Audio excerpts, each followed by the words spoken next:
Em agenda pelo Nordeste, Lula chegou a ser hostilizado e mostrou ter aprendido algo em 3 mandatos. Primeiro, o petista foi criticado por sua própria plateia na Bahia. A gente separou um trecho, acompanhe.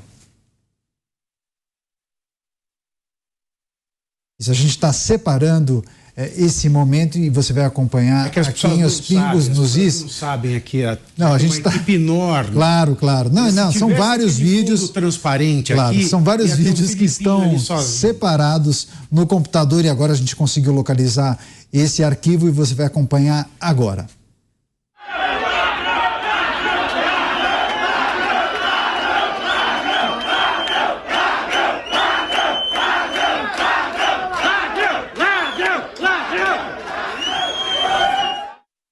Pois é, depois o Lula disse ter descoberto que o capitalismo sobrevive através do dinheiro. Acompanhe. Eu cheguei na presidência da República em 2003, mesmo o Brasil sendo um país capitalista, todo o dinheiro, Antônio, que os bancos públicos e os bancos privados tinham para disponibilizar de crédito era apenas 380 bilhões de reais. E eu, que a vida inteira pensei que era socialista, comecei a entender que um país capitalista não pode viver se não tiver capital. Um país capitalista não pode viver se não tiver dinheiro circulando. Um país capitalista não pode viver se não tiver crédito para que as pessoas possam ir fazer investimento. E quando eu deixei a presidência em 2010, o Brasil tinha 2 trilhões e 700 bilhões disponibilizados para o crédito.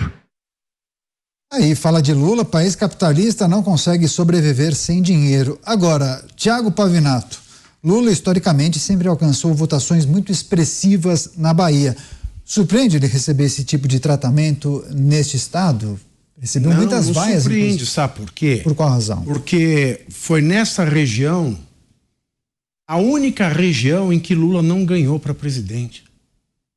Foi essa região que, diferentemente, ela tem um agro que tem uma proeminência, que tem um destaque, que exerce liderança, que dá condição de vida à população local, melhor que o estado da Bahia governado pelo PT, dá o restante.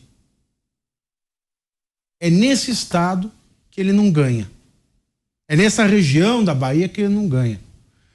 Muita gente estava organizando esse evento, não faz nem ideia. O que o Lula está fazendo aqui? Muita gente se perguntou. Nesse evento, da mesma maneira que o cercadinho do Palácio do Planalto, em todos os eventos que ele está em Brasília, a imprensa foi isolada. Ele foi vaiado, ele foi, vamos dizer, caluniado, né, para a gente usar aí a terminologia do Tribunal Superior Eleitoral, foi caluniado, foi chamado de autor de um crime pelo qual ele não teve uma sentença penal condenatória transitada em julgado. Eu não vou repetir a palavra porque eu não sei se isso pode dar problema jurídico, porque é uma calúnia. Mesmo tendo ele cercado a imprensa, da mesma maneira que faz em Brasília, não chega a imprensa nele. Não chega fotógrafo. Quem chegou nele foi a claque. Tinha gente credenciada para chegar lá fazer olê, olê, olê, olá, lulá, lulá. Isso tinha. A imprensa não podia chegar, mas a claque é o povo que fica, claque é aquele negócio que fica batendo palma. A claque podia chegar até ele. E o que me chamou a atenção hoje à tarde, quando a gente cobriu ao vivo esse evento, que ele falava era Bahia Farm alguma coisa o nome do evento, eu não lembro de cabeça. Aí eu até critiquei, falei, mas Bahia Farm, por que usar esse termo em inglês? O doutor Alexandre Bissoli, ele me deu uma resposta sensacional. Eu falei, acho que eles colocaram Bahia Farm Show. Bahia Farm Show, porque a hora que o Lula e a Janja fossem pegar o convite, falavam, isso aqui em inglês, é coisa da gringa, então nós vamos. Porque se a gente colocar o termo em português, talvez ele não viesse. Talvez se colocasse água, ele não aparecesse. E foi pra lá e foi falar bobagem. As mentiras que o Lula conta. As mentiras que o Lula... Quando eu saí da presidência, tinha 2,3 trilhão disponível para empréstimo. Pois é. Dilma Rousseff, ela emprestou muito esse 2,3 trilhão e levou o Brasil ao nível de endividamento recorde da nossa história. A gente chegou numa pior crise econômica da nossa história. Esse dinheiro liberado para crédito foi lá para a Venezuela. Foi lá. 4 bilhões atualizado. A Venezuela nos tungou, porque ela não devolve. Quando uma jornalista mulher, foi perguntar se vão devolver, levou um soco na região que fez a mastectomia e disse que foi a pior dor da vida dela. Então é isso que o Lula nos deixou. Deixou esse dinheiro para crédito e foi dado. Foi para Cuba, que não pagou, foi para Venezuela, que não pagou, foi para todo esse monte de país que não pagou. Agora, vale a pena? Vale a pena ser esse presidente? Enfim, é muito triste o que se vê, mas é a realidade. Onde o povo não está cego, o Lula não é aplaudido, o Lula não é carregado no colo. O Lula precisa se lembrar que ele foi eleito com uma margem ínfima de votos. Ele não foi eleito pelo Brasil. Ele foi eleito pela maioria das pessoas que se dispuseram a ir até as urnas, e esta margem foi pequena, foi muito pequena. Nunca antes na história desse país um presidente ganhou por tão pouco. Então ele não é uma unanimidade. E é por isso que se explica esta necessidade de afastar a imprensa. Porque quando a imprensa estiver afastada e só vierem os boletins oficiais do governo, a gente não vai ter mais gente gritando, chamando Lula de alguém que cometeu um crime pelo qual ele não foi julgado e a sentença penal não foi transitada em julgado. Tá certo, agora vamos a Brasília. Dantas, Lula anunciou 7,6 bilhões ao agro, defendeu pacificação, participou da abertura dessa que é a maior feira do agro das regiões Norte e Nordeste, a Bahia Farm Show. O que chama a sua atenção? Ele quer dividir o agro. Está muito claro.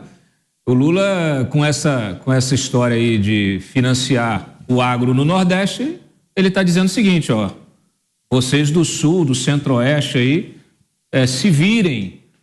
É um gesto que ele faz para o seu, vamos dizer assim, a região onde ele se sente confortável, onde ele teve a sua votação. Aliás, esta votação que ele não obteve em nenhuma outra região do país.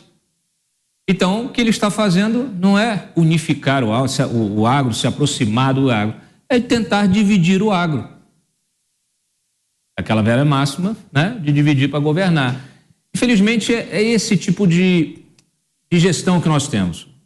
É um político que ele vem para esse terceiro mandato com muito rancor, muito ódio, com espírito de vingança e o uso das instituições para um projeto de poder bastante radical.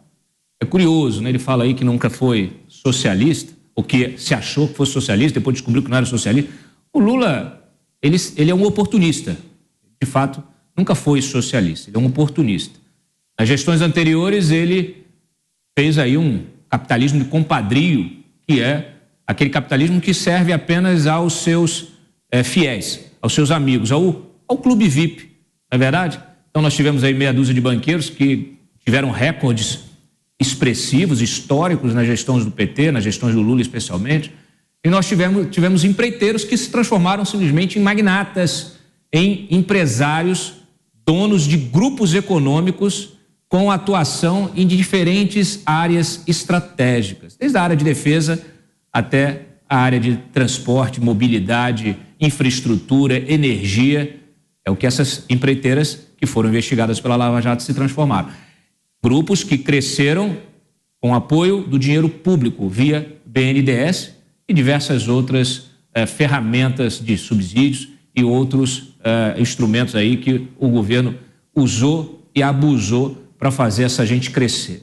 Inclusive, empresários que passaram a dominar setores, formaram ou monopólios ou oligopólios, massacraram a concorrência que não tinha acesso, que não tinha relacionamento político e acabaram tornando os produtos finais, seja ele a partir de uma concessão de pedágio, seja no consumo, né, de produtos aí nas gôndolas dos mercados, a carne, a cerveja, Tudo isso ficou muito caro, porque, lógico, uma sociedade livre, com concorrência, a coisa, né, o resultado é o benefício do cidadão.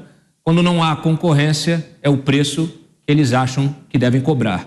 Então, quem se ferra é o cidadão. Esse é o tipo de capitalismo, na verdade, que o Lula acredita. É o uso dessas ferramentas capitalistas para a imposição de um projeto autoritário, um projeto de poder absolutamente autoritário. Aliás, acabamos de ter aqui a informação de que o governo do Lula se absteve de votar lá na OIT contra a condenação de abusos a sindicalistas lá em Belarus. É isso, o Lula é o amigo do Maduro, já era amigo do Gaddafi, sempre foi amigo dos ditadores, está aí reforçando sua amizade com Vladimir Putin, com Xi Jinping, com todos os autocratas desse planeta. Esse é o líder e boa parte dessa população, ainda por uma margem mínima, mas que com apoio institucional, com apoio de grande parte da imprensa, esse é o líder que foi eleito com o slogan da democracia, com o slogan do amor. Daqui a pouco a gente volta a tratar dessa participação do presidente Lula na Bahia Farm Show, essa tentativa de aproximação dele com o setor do agronegócio.